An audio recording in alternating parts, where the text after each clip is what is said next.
As I said in my blog, in the old Jim Crow, racial segregation was done in multiple means, in multiple parallels inside the system. It was racial segregation in education, in housing, communities, business, etc. In the new Jim Crow, you can't let racial segregation be explicitly done. The way to use racial segregation in this system is by placing the majority of the African American principal population in the most remote and rural areas for any residential or urban setting in the country, which is why you find it very rare you see any of these prisons inside your communities. One example of this happening in Annapolis is about that new prison being created near the airport, very, very far from any residential areas. Next is symbolic production of race. In all the systems of control in the country, United States, the country always had any system it had before. There was always an undercast, always someone that was below the mainstream society that could be viewed upon as someone worse than them. In slavery, and most of the people involved in that was African Americans. In slavery, you see an African American individual, you automatically assume he was a slave. That's the first thought that comes to mind. In the old Jim Crow, when you see a black person, you assume he is somewhat lower than you in every type of means possible. He's a second-class citizen. In the new Jim Crow or mass incarceration, you see an African American, young, 21-year-old African American male, you assume he's a criminal, or been in jail, or has been stigmatized as a felon. In all these systems, this always has to be a racial narrative about a race. And that's just not limited to African Americans either. It's also viewed as white people as well, probably not as much as negative whites, is Asians, Hispanic, Latinos, or any other type of race. It's always been a narrative about race within the United States. It varies from level of aggression or level of privileges that occurs from those narratives. The next chapter is limits to analogy.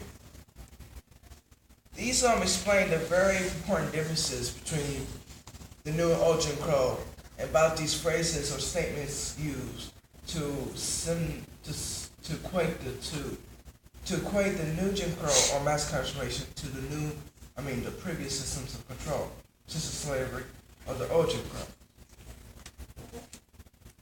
One is the absence of racial hostility. Sorry. The absence of racial hostility.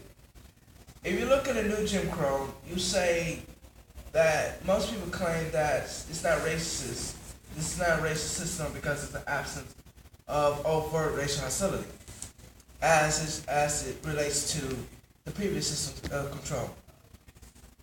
In slavery and the old Jim Crow, there was very overt, explicit racial hostility towards African Americans or any other type of race. And because of that, when people think of racism, that's the only thing they can think of. That it's not racist unless you're very overt or explicitly racist towards that individual, that you can see it. The book explains that this is true to a point, but it's a very limiting type of idea, that you're only racist if you're only explicit with it. She explains that the system of control today does not have to be explicitly racist to be considered racist, since it uses so many of the great areas it has to majority affect African Americans, but not directly target them as a means of its racism. Like, since the beginning of the drug war, African Americans were used as the poster boy as the drug war as a means of problems with drugs, the drug crisis in the United States. But they weren't explicitly stated word as African Americans as a means of the drug war, as a permanent drug war, but they were used in the media as a means. That was the gray area. That was the gray area. It was not explicitly targeting African Americans, but it used a very indirect means to do so, to make them the explicit target as the drug war, in the drug war.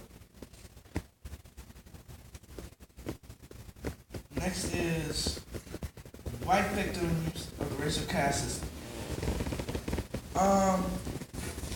Another claim that the justice system is not racist, that there's also a good portion of white people getting arrested in the drug war as well. This is true, but it's also a necessity to be done in the drug war as well to function properly. And this happens because the government always claims that we're in a system of color blindness, that it can't be an explicit target colored group or minority or class being targeted in the drug war. So they always point to the white prison population in the justice system in the United States. If there was 100% black, African American, or any type of race, minority race being in the prison population, and that was 100%, the illusion of a colorblind country will fall apart, and you can't use that anymore. You just can't. So it's a necessity or a requirement to have a diversity in the prison population, so there's not an explicit target, and so there's not a claim that this justice system country has an explicit target for the prison population. In the book, it claimed that the white population, prison population, is just collateral damage in terms of war that is needed, that is going to have to happen to do what it needs to do.